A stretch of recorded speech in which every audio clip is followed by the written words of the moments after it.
Hi, I'm Arun Advani. I'm an associate professor at the Department for Economics at the University of Warwick, and today I'm going to talk to you about the UK's global economic elite. So why is this an interesting group to study? I mean, my background as an economist, I spend time thinking about what's happening to inequality, how it's changing, measuring it really precisely, and then thinking about how policy can intervene to try to affect that inequality. So thinking about wealth taxes, thinking about taxes on capital gains, these kinds of issues. But actually, in studying the top of the distribution, what in sociological terms might be thought of as a kind of economic elite, I've come to want to understand better, who are these people? What are they doing? Where are they from? Kind of what's going on in their lives that leads them to be in this kind of unusual position where we see that wealth concentration is so high. Who are these people that hold that wealth? And what do we know about them? So today I want to talk to you particularly about their geographic connections. Where are they from? Where they live now? Because many people who are part of the UK kind of system, in a sense, aren't actually based here. And so those are the things I thought it would be interesting to think about kind of shining a light on. And so as an economist, I'll give you kind of my approach to thinking about some of those things that might differ from some of the approaches you're most used to thinking. I will show you how we can use data to, quantitative data, to kind of pin down some of these things where those data are actually collected for very different purposes. So I'll be using tax data, I'll be using data from Companies House, and thinking about what that can tell us about this kind of group. So, this is the Sunday Times rich list. These are some faces that you might recognize. There's the Duke of Westminster, there's the Hinduja brothers, there's James Dyson. There's a group of people that you probably recognize. And this group, as you can kind of see from looking at the faces, some of them you might recognize as people who are based in the UK. Some you might think of as, a couple of them are kind of obviously not from the UK. But actually, when you look at kind of what their nationality or their residence is, kind of going through, you could do them one by one if you wanted for the top 10, you can see that actually many of these people have connections, either nationality, that's, where are they from, or residence, where do they live now, that is not in the UK. So some of them were born abroad, but now kind of work here or have some connection here. Many of them actually are from the UK originally, but are now moved elsewhere, at least for tax purposes. So it's kind of interesting to look at those patterns. So going beyond just that kind of very, very top group, here what I'm showing you is the foreign ties overall for the people in that Sunday Times rich list. So the Sunday Times rich list, for those of you who don't know, is a list collected by a newspaper, the Sunday Times, where they go through and list out the top 1,000 either individuals or families by wealth in the UK. And every year they publish the updated list showing you kind of how wealthy are these different groups of people. So what this figure is showing you is across these 4 different groups, so people who are in the Sunday Times rich list in the top 1,000 individuals or families, but with less than £100 million in wealth, or then those with 100 to 500 million, 500 to a billion, and then above £1 billion, showing you for each of those groups, what share of them have foreign connections. So among those, in that less than 100 million category down at the bottom, although clearly much wealthier than you or I, you see actually we don't pick up that many foreign connections. About 11%, 12% of those people have some foreign connection. But as you go up that distribution to wealthier and wealthier people, you can see that among the billionaires, it's almost half of them are either foreign residents or foreign nationals or both. So these kind of foreign ties are actually really important in trying to understand this group. That they're not, even to the extent they have some connection to the UK, they also have some global connections to other countries, to other places. And so we'd then like to understand it better. What are those places? What are they doing in other countries? So here, these 2 maps are showing us, again, for 2 of those groups. So for those between 100 and 500 million in wealth, and for the billionaires down at the bottom, it's showing us, where are they from? What's their nationality? And so what you can see from that top graph is something kind of interesting. There's sort of 2 groups of nationalities that you can see there. There's one that's that cluster close to the UK, that's very geographically close to us. It is the kind of the western part of the EU. So it's France, Germany, the Nordic countries going down to Italy, the southern end. So it's Europe. But the other set of connections that you can see are those sort of old colonial ties. You can see connections to the anglosphere. That's Canada, to the US, to South Africa and Australia. And so those kind of 2 different groups, the sort of old colonial set of ties and that European set of ties will kind of keep showing up. There are these two different types of relationships that you see among the elites, the economic elites in the UK. Looking at the billionaires down at the bottom, you see that same kind of pattern is enhanced. So you see the US and Canada again, you see Europe again. You also now see a few other countries lighting up. So you can see now that there are now people from India and Pakistan, there are individuals from Russia and the old USSR countries. And so those countries, which are often the ones that I think, in the popular press, they're the ones that are most associated with the rich. So you often think about rich Russian oligarchs, and they're, in some sense, they're there. But there are the other connections that are important. And actually, again, those colonial ties now with India and Pakistan in there as well are kind of really important, looking throughout the piece. But the rich list, it's interesting to look at, but it's just over 1,000 people by the time you divide up those families into different groups. And you can, we can get that data of where these people are from by linking them up to Companies House to kind of pick up their residence information, to pick up their nationality information. But we'd kind of like a bigger sense, a sense for a bigger group than just 1,000 people. Like how general is this connection for the economic elites? So one nice way we can pick this up is using this strange old historical system that the UK has around domicile. So the UK's non-doms, that's people who are not domiciled in the UK, but they are resident here, are, this unusual category.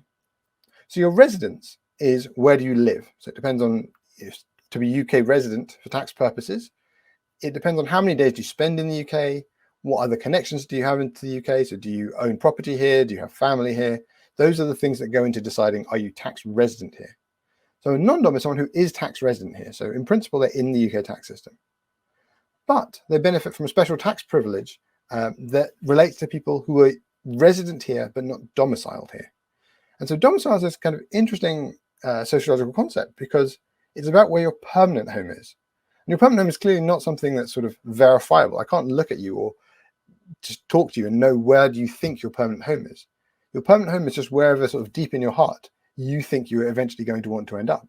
It's both unverifiable and it's unenforced in the sense that you could say that, well, I feel like my permanent home is somewhere else where I was born and therefore intend to move back there one day.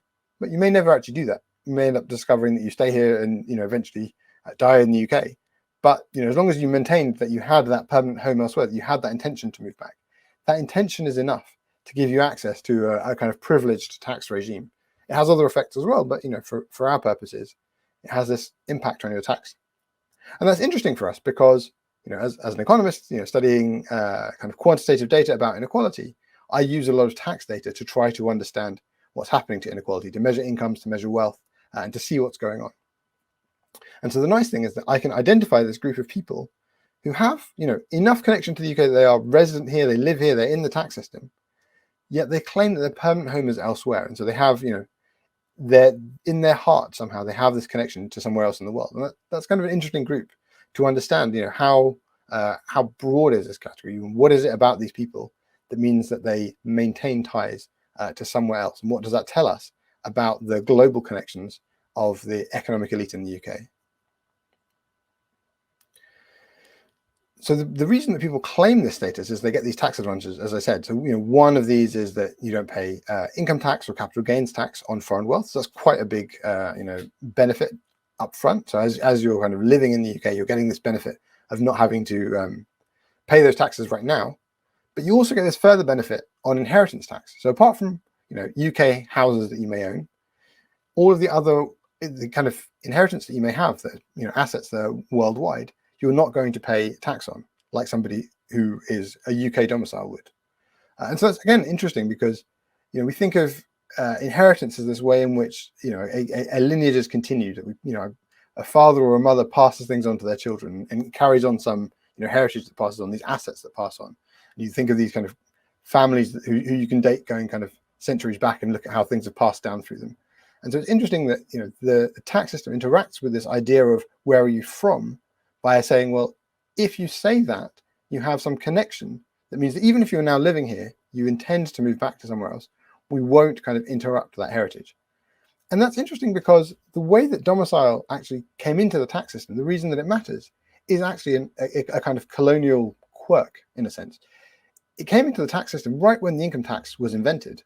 And at that point in time, in 1799, it was the case that the UK still had lots of colonial possessions. It was still the case that a lot of the wealthy in the UK had assets abroad. They owned, a sugar plantation somewhere in the Caribbean, for example. And the tax system said anyway, or the legal system said anyway, when some sugar was grown there, they'd have to have it imported back into the UK before it could be sold elsewhere. And so what this kind of colonial tax privilege was the right to defer your tax. They said, look, if you have some assets abroad, we're not going to tax you on that sugar when it's grown.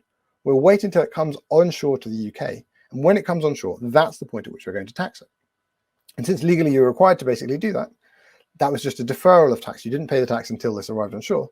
And it gave you a bit of a kind of risk cushion that should the ship sink before you get hold of your sugar, you're not paying tax on that money that you never got to touch. Now, of course, as time has passed, that's no longer the way the world works. And if someone has money abroad, they don't ever need to bring it on shore. They could keep it abroad. And what the remittance basis does is allow people who are non-doms to keep that money abroad and not ever pay tax on it through this kind of colonial heritage. It's also interesting because the way that domicile is passed, so your domicile, when you're born, is the domicile of your father. It passes patrilineally only, except in the case of people who are born to unmarried parents, in which case it comes from the mother. But that is how you acquire your domicile. Your domicile of origin is the domicile of your father, except, as I say, in the case where your parents weren't married.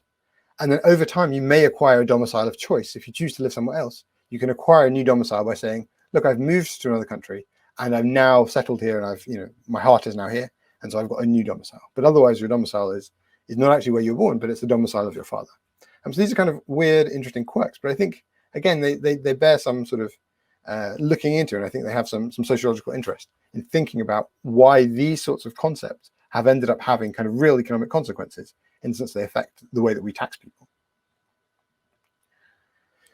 So what this figure is showing us here is actually who are these non-doms in terms of their wealth. Like, are they elites? You could say, well, actually, if being a non-dom is just about being from another country, then we know that there are actually lots of low-income people who come from other countries. They're also non-dom. And actually, genuinely, if you come from another country, have a very low income, but intend to go back there, you are a non-dom.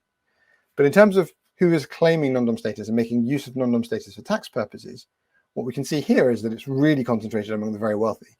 So among those who have incomes below £100,000, you see that hardly anyone, less than 0.5% of individuals are claiming non-dom status. As you go up that distribution, at the top end, you've got people who have incomes of more than £5 million, and above that point, 2 out of 5 individuals have at some point made use of this status. Currently, about 1 in 3 is making use of the status, but slightly more than that have at some point been making use of non-dom status as a way to kind of get this tax benefit that I described. So non-doms are, a kind of wealthy elite in that sense. So then it's interesting to kind of think, well, where, going back to this question of kind of global connections, where are these people from? And so what this figure shows you is now the share of non-doms that are coming from these different countries. And sort of coming back to the point I raised earlier, you see these distinct groupings. So you see, again, Europe is really important. There's a group of non-doms that come from Europe. But again, you can see that the anglosphere is important. So you can see Canada and the US. You can see South Africa, Australia. You also see India, which is obviously a very big, important has an important colonial heritage, and it's actually one of the biggest countries in terms of non-dom representation. You can also see there are non-doms from other places. So you see some in South America, you see some from the USSR and Central Asia, from China. But there are these 2 groups that really stand out, which are the old anglosphere, including other colonial and dominion connections like India, and also this kind of economic grouping of the very proximate countries of Europe. Looking at how things have changed over the last almost 20 years, what this figure is showing you is actually which of those countries are sort of like rising in importance in a sense, and which ones are declining in importance.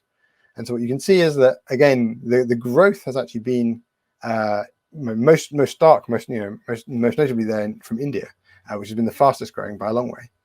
But actually also shows you the importance of rising economic powers. So it's actually a lot of the countries that we see more non-doms coming from are not just those old colonial connections. Actually, you see that those are the countries, the anglosphere, is where there are kind of relatively fewer non-doms. Not that those people are leaving, but there are fewer new arrivals from the US or from Australia, South Africa. Those new arrivals are really coming from the kind of areas where we're very economically connected, rather than where we have that kind of cultural and social connection. There's more around Western Europe. There's a lot of growth in China and in Russia, which have both been, having rising economic growth, particularly among the wealthy. And so it's those people who are choosing to come here, as well as you can see very clearly India, where there's been a big increase. So that's kind of the global geography of these non-doms. Where are they coming from? It's also interesting actually to kind of flip the question around to think, well, what are the impacts of that global geography on the UK? So here what I'm showing you is a map of UK constituencies and showing you among those constituencies in the UK, where are these different, what kinds of non-doms, if any, are in these areas.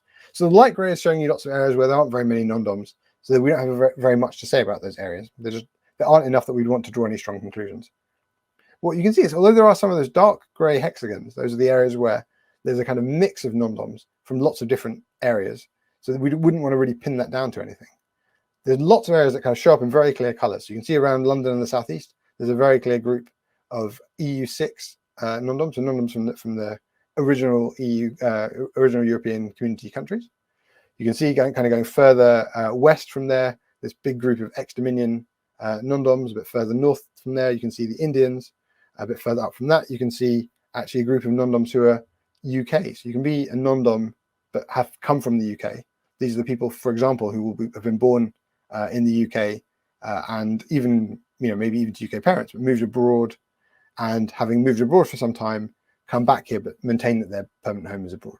Or some of them may be born in the UK but to foreign parents and maintain that connection because their parents are because their father is from abroad.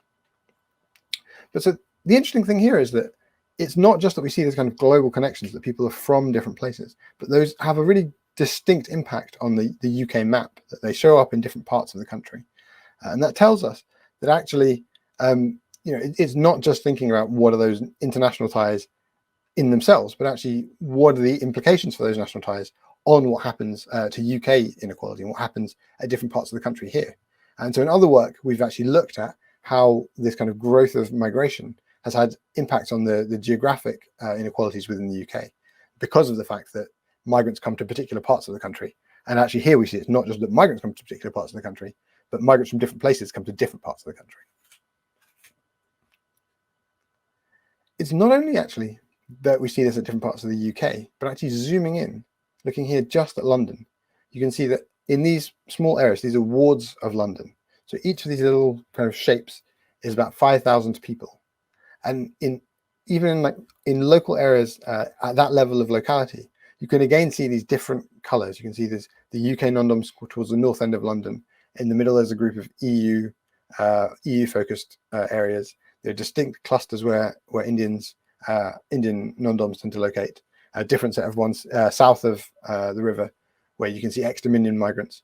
So you see these very different groups. Again, that global scale, actually, even at kind of hyper-local levels, really matters. And super zooming in here, when there's additional kind of zoom on central London, you can see again that even with this kind of zoom in now with little squares with about 1,500 people in them, you still see that there's this really different groupings. So there are some grey areas, dark grey areas, where there's a mixture of non-doms from different places. But in lots of these places, it's very clear that there's one kind of grouping of non-doms that really stands out, that's really most important. So there's been a bit of a whistle-stop tour showing you all of these different kind of groups of non-doms, showing you that there are non-doms from different areas, that they have ended up in different parts of the UK. But kind of stepping back a bit, thinking, what does all of this tell us? Why should we care about all of these things?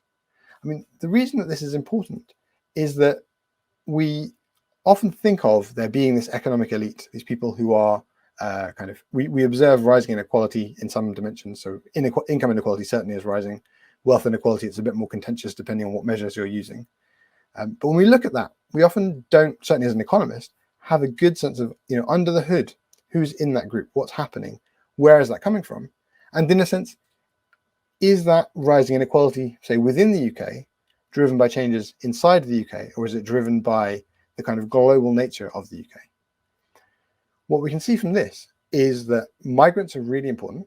It is clearly the case that the global connections of the UK are a big part of this story of who the wealthy are in the UK. But it's also the case that you shouldn't think of the global nature of these people as really meaning everywhere. What we can see from those maps is it's not that the UK has wealthy people who actually come from everywhere. Of course, there'll be always some from almost every country, but there are really distinct clusters of where these people are mostly from. And the two kind of big groupings that stand out are both this kind of European cluster of nations that are very close to us and economically quite similar to us, and this kind of colonial cluster of nations that are part of the anglosphere, that have those cultural and linguistic connections that kind of go back centuries. And those individuals, again, are very important among the wealthy coming here. So they're people who, in some cases, as we show kind of further in our work, we've shown that some of those people will come here and they'll be here to work. They'll be here working typically in finance, somewhat in health, somewhat in other city kinds of jobs, so consultancy and those sorts of areas. But there's also groups of them who come here with kind of substantial wealth. They're not here to work. They don't need to work.